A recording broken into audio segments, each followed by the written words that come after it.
Alors, ce que je vais faire pour cette barbe, c'est un peu la même chose que pour les cheveux. Pas aussi court. Mais on va faire une jonction. C'est toujours important dans la globalité de la personne que l'on coiffe, c'est l'harmonie entre les cheveux et la barbe. Donc c'est ce qu'on va essayer de faire aujourd'hui. Démarrer bien court, un fondu, pour gagner un maximum de longueur sur le menton. C'est-à-dire que sur le menton, je ne vais pas en couper de la barbe. Par contre, je vais en couper beaucoup en dessous, parce que là, il y a une forte densité de barbe. Donc là, je vais en couper beaucoup. Mais en gros, c'est reprendre la géométrie de notre coupe de cheveux pour reproduire ça au niveau de la barbe, avec bien entendu des finalités différentes. Mais dans l'idée, quand on va regarder de profil, on se rendra compte de la jonction qu'il y a entre les deux. Allez, c'est parti!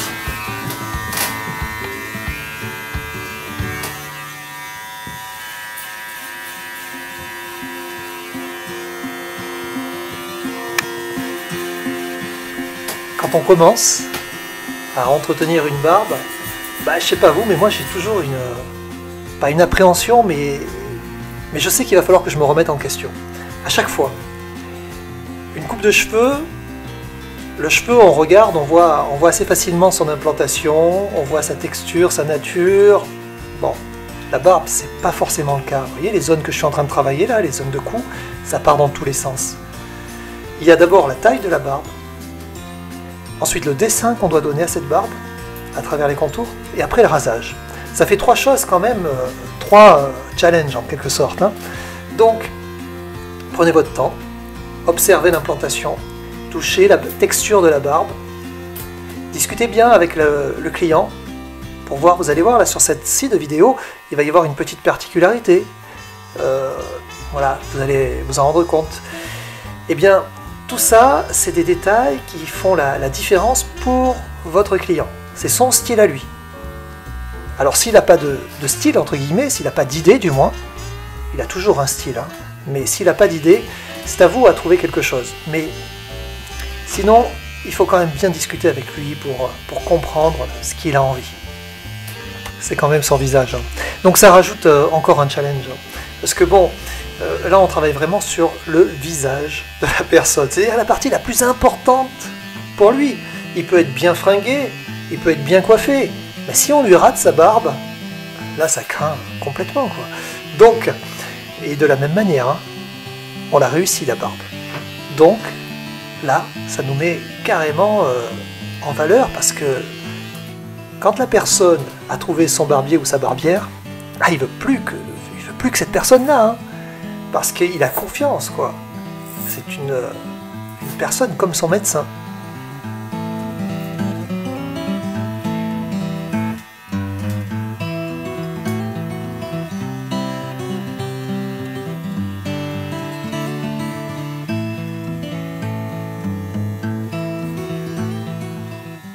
Alors on travaille nos volumes, hein, avec l'inclinaison du peigne, avec les jonctions que l'on fait.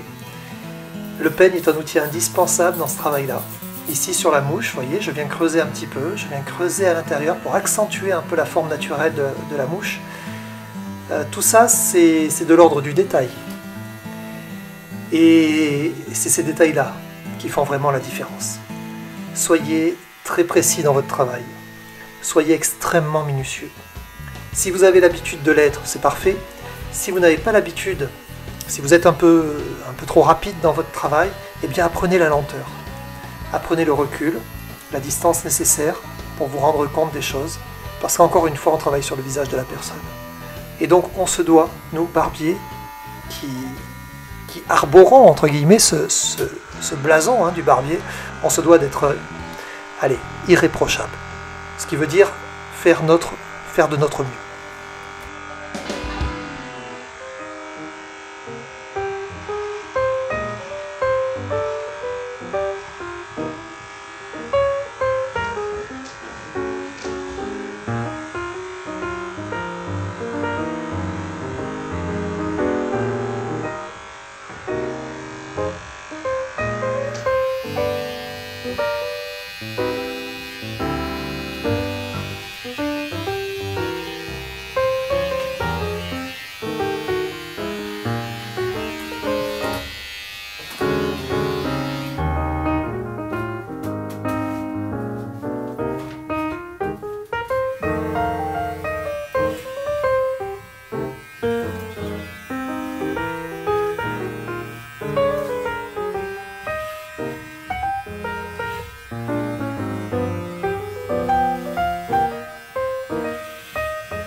la personne qui filme là ces vidéos, eh bien au début, lors des premières vidéos, elle me disait putain, t'es super minutieux, tu passes un temps fou. Alors je lui disais ouais, mais je peux pas faire autrement quoi. Je vous raconte une anecdote, hein. Mais après, au bout de quelques temps, elle m'a dit non mais en fait, ce que tu fais c'est indispensable, tu peux pas faire autrement. Elle s'est rendue compte, en fait, elle n'est pas du tout coiffeuse, hein, pas du tout barbière, donc elle connaissait rien à cet univers-là. Elle était surprise, elle était même ennuyée derrière une caméra d'attendre que le coiffeur il finisse sa coupe, là, qui n'en finit jamais. Alors bon, parce que là je coupe hein, quand même, le moins possible. Bon, voilà, au terme, elle est arrivée à me dire, ouais, non, en fait, ça peut pas être autrement. Et c'est ce que je vous demande aussi, de prendre votre temps. C'est pas perdre de l'argent en prenant votre temps, au contraire c'est gagner des clients. Donc perdez 2-3 minutes, 5 minutes, 10 minutes s'il faut sur une personne, mais elle reviendra. Elle reviendra et surtout elle vous enverra beaucoup de monde. Elle dira là, c'est pas comme ailleurs. Et là, on a affaire à un passionné, à une passionnée. Et ça, même si nous on n'a pas l'impression d'être passionné au sens passionné du terme, ben quand même, on nous le dit. C'est flatteur, c'est génial quoi. Donc c'est ça le truc. Qu'on le soit ou qu'on le soit pas, il faut au moins en donner l'impression. Être passionné par ce qu'on fait, ça veut dire donner le meilleur de nous-mêmes.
Sur cette vidéo, je ne vous parle pas beaucoup de technique, hein, vous avez remarqué. Hein.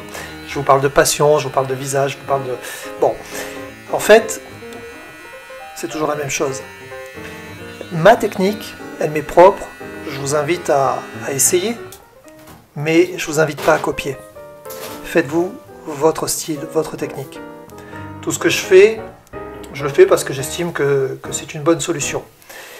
Ça me facilite la vie de faire comme je fais là. Mais vous devez adapter ce travail à vos habitudes.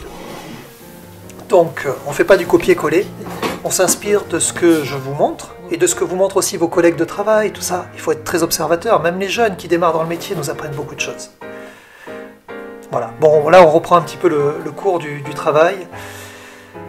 C'est une partie importante, là, le savonnage, pour préparer la peau et le rasage. Parce que tout à l'heure on parlait de challenge, ben, raser c'est un challenge. Il ne faut pas irriter la peau, il ne faut pas couper, alors bon, ben, ça paraît normal, hein. Mais pour ça il faut travailler tranquillement. Tendre la peau, incliner le visage du client, tendre la peau et venir glisser délicatement notre lame sur la peau du client. Entendre le crépitement de cette barbe qui se coupe au contact de la lame. Bien tendre toujours, aller dans le sens du poil. Écoutez ce son en fait. Hein. Quand le son est mélodieux, je parle du son justement de ce petit crépitement, hein, eh bien c'est que vous êtes dans le bon sens. Si vous sentez que ça accroche, arrêtez tout de suite. Travaillez toujours avec lenteur et douceur. Un geste léger. Juste une parenthèse, très importante. Le geste que je fais pour essuyer la lame de mon rasoir sur la paume de ma main, je vous déconseille fortement de le faire. Non, c'est vrai. Utilisez un bol, utilisez quelque chose, une serviette, mais évitez d'essuyer votre rasoir sur la paume de votre main. C'est dangereux. Alors moi, je suis désolé, je m'en excuse. C'est une habitude que j'ai prise et du coup, voilà, je le fais instinctivement. Je ne me rends même pas compte quand je le fais. Mais n'essayez surtout pas de me copier là de ce côté-là, s'il vous plaît.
Le client s'abandonne vraiment entre nos mains.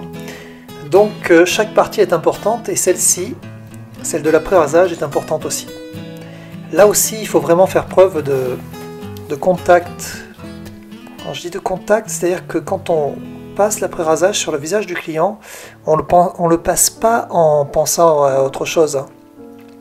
On le passe en étant très concentré sur ce qu'on est en train de faire. Là aussi, on parle de son visage, de son cou, c'est des zones très sensibles. Le client peut être excessivement mal à l'aise quand on lui fait ça. Et ben nous, notre rôle, c'est de le faire le plus tactile possible, sans aucune sensualité, qu'on soit bien d'accord là-dessus, mais simplement dans le respect de son confort. Une fois qu'on a fini ce petit massage de l'après-rasage, eh bien on vient poser quelques gouttes d'huile sur la barbe. Ça, essayez toujours d'avoir une huile qui correspond aux odeurs de l'après-rasage et du savon, si c'est possible, c'est génial, c'est un petit plus. Et là voilà, on vient travailler sa barbe aussi. Ça complète le soin, car là on parle vraiment de soin.